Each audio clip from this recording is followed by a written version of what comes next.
नमस्कार मित्रांनो, मी ॲडव्होकेट युवराज शेळके. आजचा आपला विषय आहे तो मृत्यूपत्र किती वेळा केलं जातं. काय होते मित्रांनो, आपल्या सर्वसामान्य व्यक्तींचं एकापेक्षा दोन मुलं असतात, मुली असतात. आणि ज्यावेळी व्यक्तीला वाटतं की माझ्या पश्चात मुलांच्यामध्ये वाद निर्माण होऊ नये म्हणून काही व्यक्ती आपलं मृत्यूपत्र तयार करून ठेवत असतात. आणि अशावेळी काय होतं, ज्या मुलाला कमी मिळकत मिळाली असते किंवा इतर कारणास्तव वाद निर्माण होतात. आणि त्यावेळी मग त्या व्यक्तीला वाटते की नाही, ह्या मुलाला मी हे देऊन चुकलं, ही मालमत्ता देऊन चुकली, हे जरासं आम्हाला आता बदलायला पाहिजे. तर ती व्यक्ती परत दुसरं मृत्यूपत्र करते.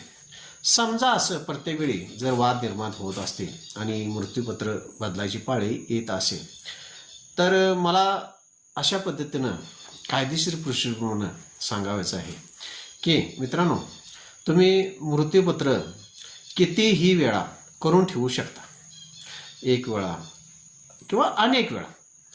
तर ह्या मित्रांनो, अनेक वेळा केलेलं मृत्यूपत्र खरं कुठलं समजायचं हा मोठा प्रश्न पडत असतो.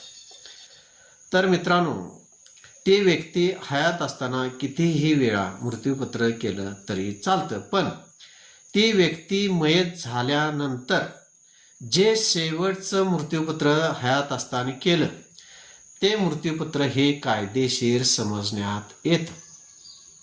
असंच माझ्या ग्रामीण भाषेतील कायदेशीर माहितीसाठी माझं चॅनल सबस्क्राईब करा, लाईक करा. नमस्कार मंडळी.